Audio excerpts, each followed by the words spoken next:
Cada vez más es evidente en aquellos lugares donde las elecciones tienen problemas que la cosa no se define el día de la elección. Ni el fraude se produce solo o principalmente en el conteo de los votos, sino que se puede producir a lo largo del proceso. Por ejemplo, impidiendo que un candidato opositor acceda a los medios de comunicación, o impidiéndole la movilización, o poniendo recursos del Estado a favor del candidato oficialista. Los organismos electorales tienden a pedir observación y a valorarla porque si están haciendo las cosas bien, le es útil tener personas que desde fuera opinan. En primer lugar, a otros organismos electorales, luego a personas expertas, a gente que viene desde los medios de comunicación, incluso influencers.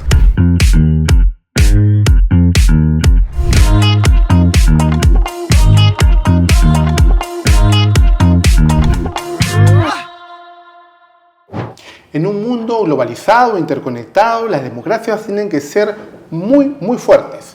Por eso los procesos electorales tienen que ser también sustentados, en confianza, transparentes. En ese contexto, la observación electoral y las misiones de observación cobran relevancia muy importante en un aspecto como este. Para conversar de ello, hoy nos acompaña Percy Medina. Él es jefe de la misión Perú de IDEA Internacional. Percy, bienvenido a Habla OMPE. Siempre es un gusto. Las misiones de observación electoral o la observación electoral en sí son conceptos que hemos ido manejando, escuchando en los procesos electorales que ha participado la ciudadanía, pero yo quiero empezar desde el principio para que se entienda todo muy bien. ¿Qué es la observación electoral? ¿Cómo la podemos entender? Bueno, la observación electoral es un testimonio que lo que busca es generar confianza en un proceso electoral a partir de una evaluación del proceso, cómo es que se ha dado, ¿no? Inicialmente había mucho énfasis en el día mismo de la votación. Hoy la observación electoral en general comprende las distintas etapas de un proceso para dar cuenta de si esa elección ha cumplido o no mínimos estándares, ¿no? Entonces los observadores, que son personas especializadas, buscan dar un testimonio de cómo han visto la elección a partir de evaluar objetivamente cómo es que ésta se ha dado. Es importante tomar en cuenta lo que dices y me lleva a la segunda pregunta que la has comenzado a contestar. ¿Por qué es importante? ¿No? ¿Porque transparenta de alguna forma un proceso electoral? Sin duda, permite al ciudadano, ciudadana comunes y corrientes que tengan un testimonio de alguien que ha analizado y estudiado cada uno de los aspectos. Cómo se ha dado la campaña, ha habido condiciones, como, por ejemplo, para que los candidatos libremente se vinculen con la ciudadanía, expresen sus programas, sus divergencias o no, porque hay elecciones en las que eso no es posible, ¿no? Ha habido acceso a los medios de comunicación. ¿Qué ha pasado con la circulación de la información? Hoy cada vez más hay noticias falsas, hay la construcción deliberada de falsas informaciones que distorsionan profundamente el proceso. Entonces, un fenómeno muy peligroso, por cierto. Es un fenómeno muy peligroso de estos tiempos y hoy con inteligencia artificial más peligroso aún, sí, claro. Porque se puede generar piezas de video, piezas gráficas que confunden al ciudadano, ¿no? Haciendo de repente que un candidato pues diga algo que no está diciendo. Exacto. Simplemente como sobre la base de construir con inteligencia artificial una pieza falsa. Entonces, ese tipo de evaluaciones son importantes para saber no solamente qué ocurrió, sino cómo actuaron las autoridades frente a ello.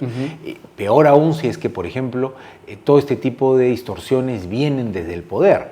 ¿El Estado ha sido neutral en el proceso electoral o no? ¿Se ha usado recursos públicos? En fin, todo eso puede ser parte de una evaluación de un proceso electoral. ¿Quién puede ser observador electoral? Bueno, en principio cualquiera, ¿no? Porque además hay que diferenciar la observación internacional, que normalmente es una observación experta, es decir, son personas que se dedican a temas electorales o a temas políticos y que son parte de misiones más estructuradas. Eso hay que distinguirlo de la observación doméstica u observación nacional de elecciones, que normalmente convoca a miles de personas, ¿no? que no necesariamente tienen ninguna especialización. Pueden ser estudiantes, amas de casa, personas que no tienen ninguna especialización electoral, ¿no? Que tienen interés en aportar al proceso y se capacitan para eso. Pero se capacitan de una manera muy sencilla, con un taller de 2-3 horas que les permite hacer un seguimiento de lo básico. Y más bien es la organización que promueve esa observación electoral la que sistematiza toda esa información que llega desde los observadores y hace una evaluación global. Porque ahí lo importante no es lo que vio cada observador, sino lo que vieron el conjunto de observadores. Exacto. Porque puede ser que en una determinada mesa, por ejemplo, ocurrió algo, ¿no? Algo muy grave, se robaron las ánforas, exagerando, se robaron las ánforas, ¿no?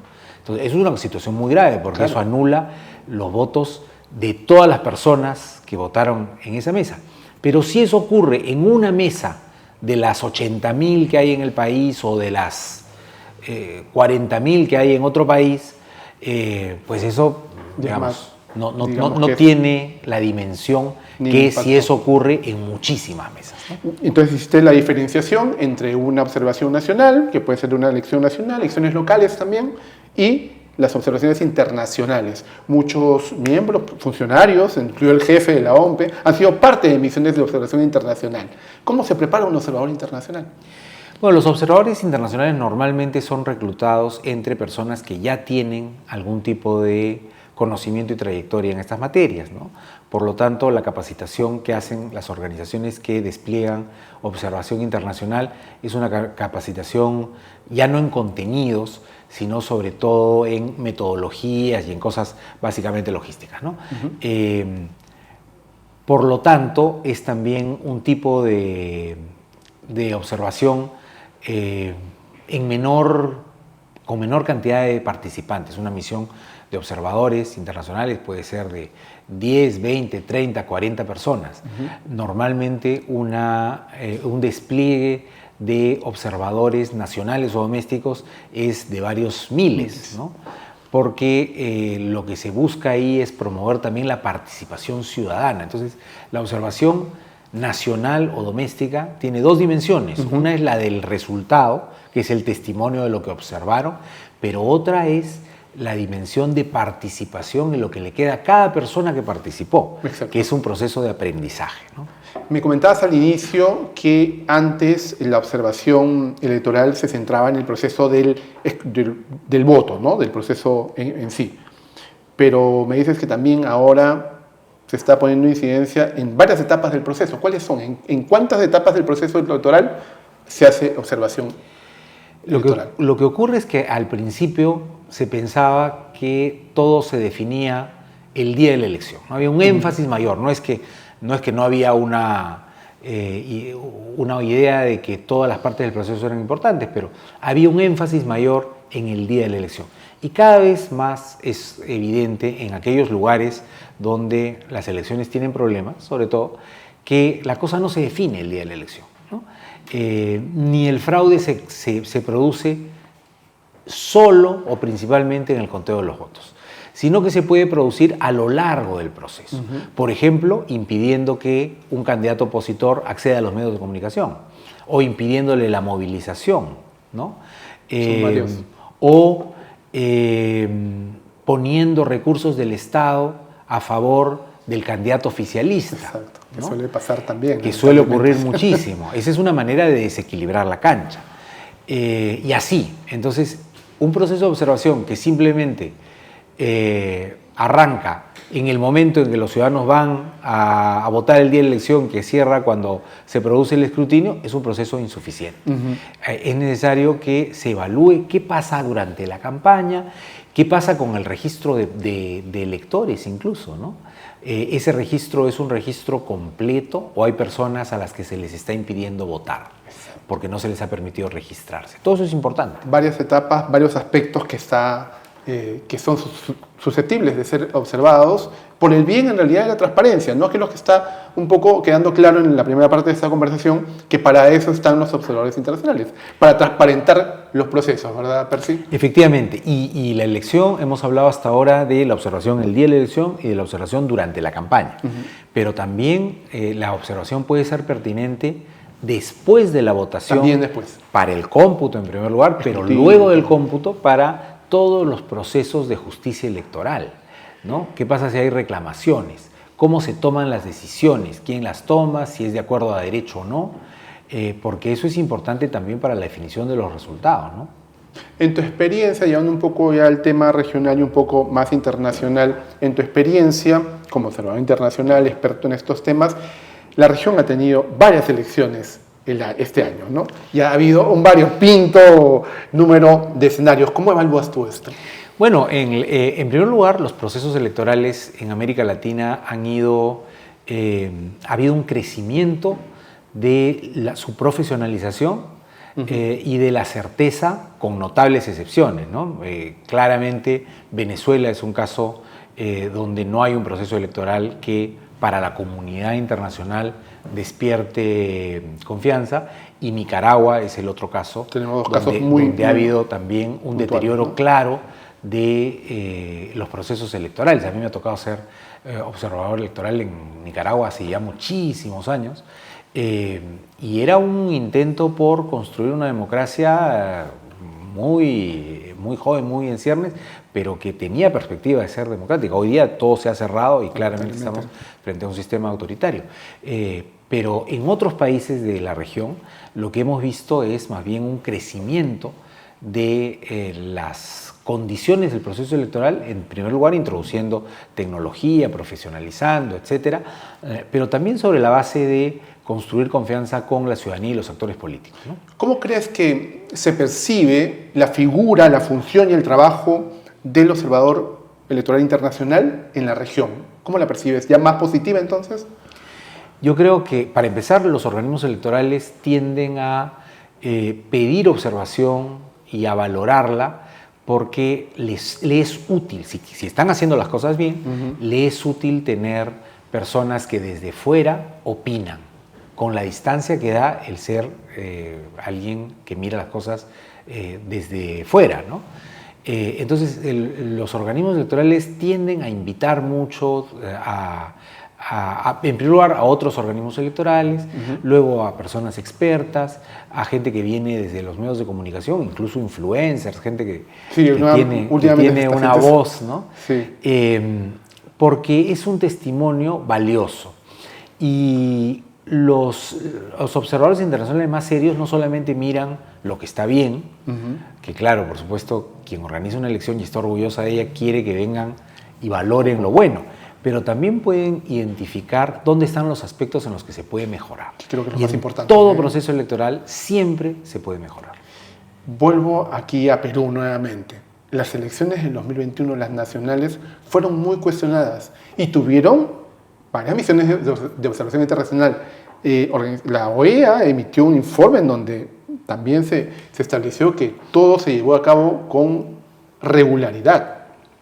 ¿Por qué han sido tan cuestionadas entonces? Bueno, las dos principales misiones, la Unión Europea y la OEA, tuvieron comentarios absolutamente favorables en relación con el proceso, ¿no? Señalando que no habían encontrado ninguna irregularidad, ¿no? Para que dos grupos profesionales tengan esa conclusión, claro, ¿no?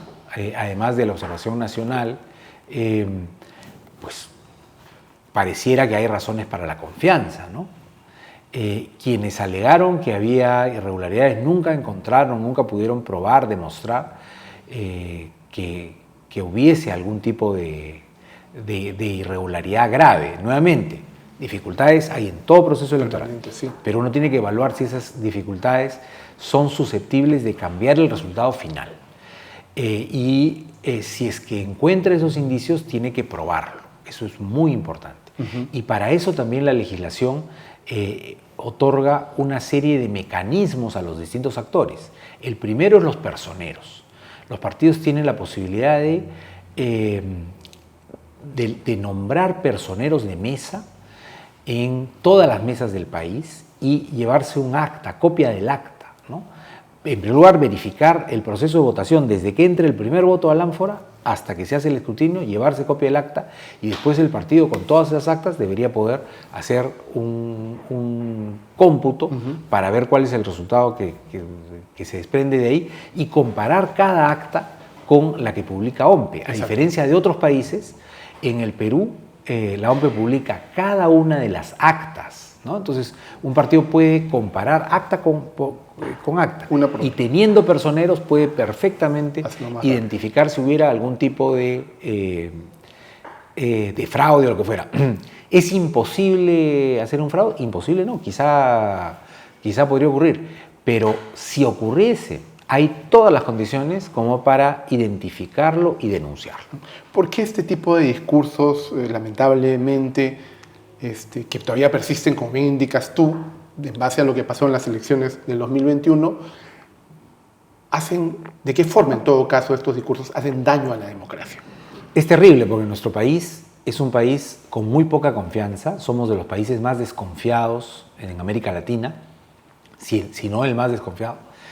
Y entonces este tipo de discursos, cuando menos, llaman a la sospecha, ¿no? Entonces tendemos a creer, bueno, si se dice esto, por algo será. Sí, lamentablemente. Entonces ese por algo será lleva a instalar la desconfianza en el proceso y por lo tanto también a deslegitimar a las autoridades elegidas, ¿no? Porque una autoridad basa su legitimidad de origen en que ha recibido el voto ciudadano, pero si hay desconfianza sobre ese voto, entonces la legitimidad también se ve enmellada. Es terrible porque en circunstancias de gobernabilidad precaria como la que nosotros tenemos, instalar ese virus de la desconfianza en el proceso electoral puede ser terriblemente nocivo para la democracia. Por eso hay mucho trabajo que hacer. Desde acá de la OMPE seguimos empecinados en eso y organizaciones como Idea Internacional también en toda la región, además, están tratando de transparentar, poniendo su grano de arena para hacer este tipo de observación internacional y establecer también esa transparencia que da confianza, que es lo que buscamos en la ciudadanía. Percy, te agradezco mucho por estar con nosotros. Un gusto. Ha sido realmente una conversación muy, pero muy, muy entretenida y además que aporta bastante a todo lo que nosotros conocemos y queremos conocer. A ustedes muchas gracias por estar ahí y nos vemos en el próximo episodio. Chao.